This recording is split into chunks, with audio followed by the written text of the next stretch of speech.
जय जगन्नाथ दर्शक बंधु आपण मैंने देखुंत 01 ओडिशा खबर आसतु जानिबा आज 6 जुलाई 2025 मसीहा ओडिशा एवं देश विदेश मुख्य खबर गुड़िक।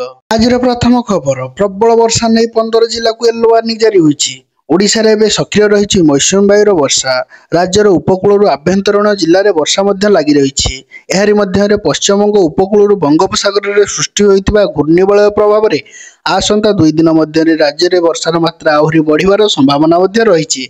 एने भुवनेश्वर आंचलिक पाणीपाग विज्ञान केन्द्र पक्षर सूचना दिया जायछि। परवर्ती खबर आसंता 8 तारिख में राज्य बीजेपी को मिलिबो नुआ सभापति। हाँ आज्ञा जुलाई 8 राज्य बीजेपी को मिलवा जाउछि नुआ मंगुआल। राज्य में बीजेपी सभापति एवं राष्ट्रीय परिषद सदस्य निर्वाचन पर शुक्रवार राज्य निर्वाचन अधिकारी तथा सांसद प्रताप षडंगी दस्तखत विज्ञप्ति जारी होईछि। जुलाई 6 रे अर्थात आज मतदान सूची प्रकाश पाइब। 7 रे नामांकन पत्र दाखल एवं 8 रे चूड़ांत फल प्रकाश पाइब। बीजेपी सभापति निर्वाचन प्राय 6 मास विलंब चली। दलर नेतृत्व किए नेब ताकू नहीं वर्तमान कल्पना जल्पना लगी रही। परवर्ती खबर तेजिला बालेश्वर को महानगर निगम करिबार दाबी। हाँ आज्ञा पुरी जगन्नाथ धाम महानगर निगम है बोली मुख्यमंत्री गतकाली घोषणा करथिले। तापरे बालेश्वर को महानगर निगम घोषणा करने दाबी जोर धरी। एने सरकारी दलर मुख्य सचेतक गोविंद दास दाबी करिसेंती। से कहिसेंती जे बालेश्वर रे भित्तिभूमि अछि, प्रतिरक्षा और शिल्पांचल दृष्टिकोण यह गुरुत्वपूर्ण स्थान। मुख्यमंत्री मोहन चरण माझी एवं विभागीय मंत्री निकट में एने दाबी करिवे बोली गोविंद दास कहिसेंती। दीर्घ दिन हेब बालेश्वर को महानगर निगम घोषणा करने दाबी होई आसुछि। परवर्ती खबर 108 आम्बुलांस खराब जो चलीगला जीवन। हाँ आज्ञा गंजाम जिले में एभली हृदय विदारक दृश्य देखा मिली। गंजाम जिला खलिकोट रे बीरपुर रे 19 वर्षीय शंकर महाराणा घरे खेलुवा समय क्रिकेट खेलुले एवं पेटरे जोर बॉल बाजी।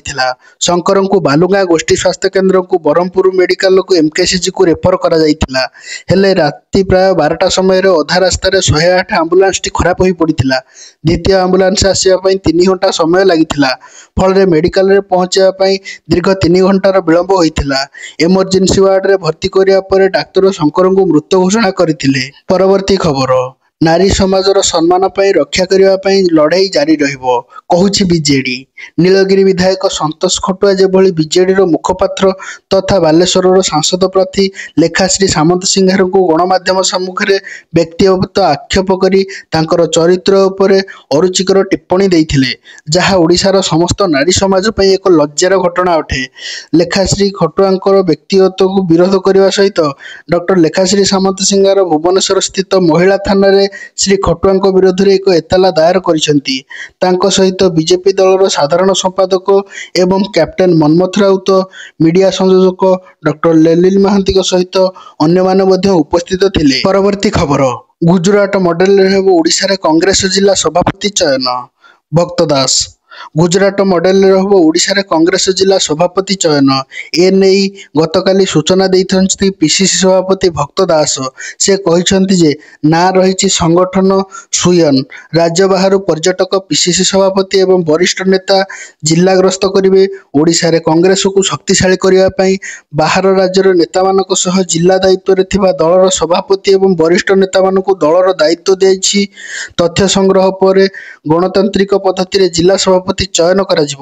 राज्य में असोजड़ा कांग्रेस संगठन को सजाड़ा पीसीसी सभापति एआईसीसी परि विभिन्न मॉडल को कार्यकारी करुछंती। मासक मध्य जिलार सभापति चयन प्रक्रिया शेष होली कहिसेंती पीसीसी सभापति। परवर्ती खबर बीआईएस स्वीकृति प्राप्त हेलमेट पिंधा को केंद्र सरकार परामर्श। आज्ञा हाँ चालाण बर्तिया किसी लोक जेकोसी सस्ता हेलमेट पिंधुंट जहाँ सुरक्षा दृष्टिकोण केवल नुहे बरं प्राण प्रति विपदजनक। तेणु बीआईएस स्वीकृति प्राप्त हेलमेट पिंधा को केंद्र खाउटी व्यापार मंत्रालय पक्षर निर्देश जारी करा जायछि। सस्ता और विपदपूर्ण हेलमेट ठारू दूरे रहिबा को केंद्र सरकार तरफ निर्देश दिया जायछि। तत्सहित बीआईएस केयर आप किंबा पोर्टाल जरिया अवगत होगा परामर्श दिया जायछि। परवर्ती खबर प्रधानमंत्री मोदी को त्रिनिदा एवं टोबागोर सर्वोच्च सम्मान सम्मानित करा जायछि। हाँ आज्ञा, प्रधानमंत्री नरेंद्र मोदी 5टी राष्ट्र ग्रस्त करथिबा बेले गतकाली से त्रिनिदा एवं टोबाको ग्रस्त रे पहुंची थिले। त्रिनिदा एवं टोबाकोर राष्ट्रपति प्रधानमंत्री नरेंद्र मोदी को त्रिनिदा और टोबाकोर सर्वोच्च सम्मान the order of the republic Trinidad एवं टोबाको सम्मान रे सम्मानित करिसेंती। मोदी एही सम्मान 140 कोटी भारतीयों तरफରୁ ग्रहण करिसेंती बोली से कहिसेंती।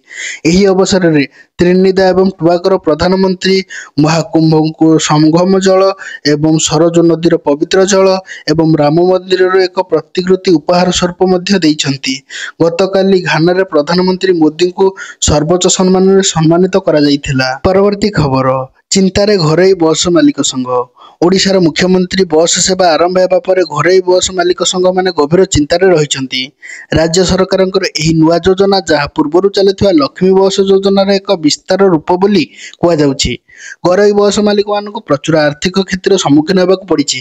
ଏହା ସହିତ ଗ୍ରାମାଞ୍ଚଳରେ ଘରୋଇ ବସ୍ ପ୍ରାୟତଃ ବନ୍ଦ ହୋଇଯିବା ପରିସ୍ଥିତିରେ ପହଞ୍ଚିଛି। ଘରୋଇ ବସ୍ ମାଲିକ ସଂଘର ସଦସ୍ୟମାନେ କହିଛନ୍ତି ଯେ ମୁଖ୍ୟମନ୍ତ୍ରୀ ବସ୍ ସେବା ଆରମ୍ଭ ହେବା ପରେ ସେମାନଙ୍କ ବ୍ୟବସାୟ ଉପରେ ଗଭୀର ପ୍ରଭାବ ପଡ଼ିଛି। ଗ୍ରାମାଞ୍ଚଳରେ ସରକାରୀ ବସ୍ ଗୁଡ଼ିକର କମ୍ ଭଡ଼ାରେ ସୁବିଧାଜନକ ସେବା ଯୋଗାଇ ଦେଇଥିବା ଯୋଗୁଁ ଯାତ୍ରୀମାନେ ସେମାନଙ୍କ ଆଡ଼କୁ ଆକୃଷ୍ଟ ହେଉଛନ୍ତି। ଫଳରେ ଘରୋଇ ବସ୍ ଗୁଡ଼ିକ ଯାତ୍ରୀ ଅଭାବରୁ ଚଳାଚଳ ବନ୍ଦ ହେବା ପରିସ୍ଥିତିରେ ପଡ଼ିଲେଣି, ଯାହା ମାଲିକମାନଙ୍କୁ ବଡ଼ ଆର୍ଥିକ ସଂକଟରେ ପକାଇଛି। ପରବର୍ତ୍ତୀ ଖବର, 12ଟି ଦେଶ ଉପରେ ଶୁଳ୍କ ବୃଦ୍ଧିର ଘୋଷଣାପତ୍ରରେ ସ୍ୱାକ୍ଷର କଲେ ଡୋନାଲ୍ଡ ଟ୍ରମ୍ପ। ଆମେରିକାର ରାଷ୍ଟ୍ରପତି ଡୋନାଲ୍ଡ ଟ୍ରମ୍ପ 12ଟି ଦେଶ ଉପରେ ରପ୍ତାନି ଶୁଳ୍କ ବୃଦ୍ଧି କରିବା ଘୋଷଣାପତ୍ରରେ ସ୍ୱାକ୍ଷର କରିଛନ୍ତି। ଘୋଷଣାପତ୍ର ସମ୍ପୃକ୍ତ ଦେଶଗୁଡ଼ିକ ଆମେରିକାକୁ ରପ୍ତାନି କରୁଥିବା ବିଭିନ୍ନ ସାମଗ୍ରୀ ଉପରେ ଲାଗୁଥିବା ବିଭିନ୍ନ ଶୁଳ୍କର ହାରକୁ ପୂର୍ଣ୍ଣାଙ୍ଗ ରୂପ ଦିଆଯାଇଛି। ସେହି ପ୍ରସ୍ତାବଗୁଡ଼ିକ ଆସନ୍ତା ସୋମବାର ଦିନ ସମ୍ପୃକ୍ତ ଦେଶଗୁଡ଼ିକ ପାଖକୁ ପଠାଇ ଦିଆଯିବ। ସାମ୍ବାଦିକମାନଙ୍କ ସହ କଥାବାର୍ତ୍ତା ସମୟରେ ଟ୍ରମ୍ପ କହିଛନ୍ତି ଯେ ଚିଠିଗୁଡ଼ିକରେ ବିଭିନ୍ନ ଶୁଳ୍କର ହାର ଏବଂ ପରିମାଣ ଅନ୍ତର୍ଭୁକ୍ତ। ସେ ଏହା ମଧ୍ୟ ସୂଚିତ କରିଛନ୍ତି ଯେ କିଛି ଶୁଳ୍କ 70% ପର୍ଯ୍ୟନ୍ତ ବୃଦ୍ଧି ପାଇଛି। ଏହା ଚଳିତ ମାସ ଅଗଷ୍ଟ ମାସ 1 ତାରିଖରୁ ଲାଗୁ କରାଯିବ। ପରବର୍ତ୍ତୀ ଖବର, ବଡ଼ ଦାବି କରିଛନ୍ତି ନବୀନ। ଭୁବନେଶ୍ୱର, ବିଜେଡି ସୁପ୍ରିମୋ ଏବଂ ପୂର୍ବତନ ମୁଖ୍ୟମନ୍ତ୍ରୀ ନବୀନ ପଟ୍ଟନାୟକ ମାଲିରେ ନିଖୋଜ ଥିବା ଗଞ୍ଜାମ ଜିଲ୍ଲାର 28 ବର୍ଷୀୟ ପି ଭେଙ୍କଟେଶ୍ୱରଙ୍କର ଶୀଘ୍ର ଏବଂ ସୁରକ୍ଷିତ ପ୍ରତ୍ୟାବର୍ତ୍ତନ ସୁନିଶ୍ଚିତ କରିବାକୁ ବୈଦେଶିକ ବ୍ୟାପାର ମନ୍ତ୍ରଣାଳୟକୁ ନିବେଦନ କରିଛନ୍ତି। ଯୁବକ ଜଣକ ମାଲିର ଡାରମଣ୍ଡା ସିମେଣ୍ଟ କମ୍ପାନୀରେ କାମ କରୁଥିଲେ, ଯେଉଁଠାରେ ସେ ଜୁଲାଇ 1 ତାରିଖରୁ ଏବଂ ସଶସ୍ତ୍ର ଆକ୍ରମଣ ଉପରେ ନିଖୋଜ ଅଛନ୍ତି। ପରିବାର ସ୍ଥାନୀୟ ପୋଲିସକୁ ଅଭିଯୋଗ କରିଛନ୍ତି। ଏପର୍ଯ୍ୟନ୍ତ ଏନେଇ କୌଣସି ସୂଚନା ମିଳିପାରିନାହିଁ। ନବୀନ ପଟ୍ଟନାୟକ ସୋସିଆଲ ମିଡ଼ିଆ ପ୍ଲାଟଫର୍ମ ଏକ୍ସରେ ଲେଖିଛନ୍ତି ଯେ ଭେଙ୍କଟରମଣ ଗଞ୍ଜାମ ଜିଲ୍ଲାର ହିଞ୍ଜଳିକାଟୁ ବ୍ଲକର ସାରମଝୋଲା ଗ୍ରାମର ଗ୍ରାମବାସୀ। ତାଙ୍କୁ ମାଲିକରେ ଆତଙ୍କବାଦୀମାନେ ଅପହରଣ କରିଛନ୍ତି ଏବଂ ସେଠାରୁ ପରିବାର ସହିତ କୌଣସି ଯୋଗାଯୋଗ ହୋଇନାହିଁ। ସେ ଏହି ମାମଲାରେ ବ୍ୟକ୍ତିଗତ ଭାବେ ହସ୍ତକ୍ଷେପ କରିବାକୁ ବୈଦେଶିକ ବ୍ୟାପାର ମନ୍ତ୍ରୀ ଏସ୍ ଜୟଶଙ୍କରଙ୍କୁ ଅନୁରୋଧ କରିଛନ୍ତି। ପରବର୍ତ୍ତୀ ଖବର, ଘୁଞ୍ଚିଲା ଭାରତ ଏବଂ ବାଂଲାଦେଶ କ୍ରିକେଟ ସିରିଜ। ଭାରତ ଏବଂ ବାଂଲାଦେଶ ମଧ୍ୟରେ ହେବାକୁ ଥିବା କ୍ରିକେଟ ସିରିଜ ନେଇ ଥିବା ଦ୍ୱନ୍ଦ୍ୱରେ ପଡ଼ିଛି ପୂର୍ଣ୍ଣଚ୍ଛେଦ। ଭାରତ କ୍ରିକେଟ ବୋର୍ଡ ଏବଂ ବାଂଲାଦେଶ କ୍ରିକେଟ ବୋର୍ଡର ମିଳିତ ସହମତିରେ ପ୍ରାୟ ବର୍ଷେ ଘୁଞ୍ଚିଛି ଭାରତ ଏବଂ ବାଂଲାଦେଶ କ୍ରିକେଟ ସିରିଜ। 2025 ଅଗଷ୍ଟରୁ 2026 ସେପ୍ଟେମ୍ବର ପର୍ଯ୍ୟନ୍ତ ସିରିଜକୁ ଘୁଞ୍ଚିଆ ଯାଇଛି। 3ଟି ଦିନକିଆ ଏବଂ 3ଟି ଟି20 ପାଇଁ ଖେଳସୂଚୀ ଚୂଡ଼ାନ୍ତ ହୋଇଥିଲା। ପରବର୍ତ୍ତୀ ପର୍ଯ୍ୟାୟ ପୂର୍ଣ୍ଣ ଖେଳାଳି ପ୍ରକାଶ ପାଇବ ବୋଲି ସୂଚନା ମିଳିଛି। ଯଦି ଆପଣମାନଙ୍କୁ ଆମ ଚ୍ୟାନେଲର ଖବରଗୁଡ଼ିକ ଭଲ ଲାଗୁଥାଏ ତେବେ ଆମ ଚ୍ୟାନେଲକୁ ଲାଇକ୍, ସେୟାର ଆଣ୍ଡ ସବସ୍କ୍ରାଇବ୍ କରିବାକୁ ଅନୁରୋଧ ଏବଂ ଆମର ମନୋବଳ ବଢ଼ାଇବା ପାଇଁ ଗୋଟିଏ କମେଣ୍ଟ କରିବାକୁ ମଧ୍ୟ ଅନୁରୋଧ। ଅଧିକ ନୂତନ ଖବର ଜାଣିବା ପାଇଁ ଆମ ଚ୍ୟାନେଲରେ ଯୋଡ଼ି ହୋଇ ରୁହନ୍ତୁ। ଧନ୍ୟବାଦ। ଆପଣଙ୍କର ଦିନ ଶୁଭମୟ ହେଉ।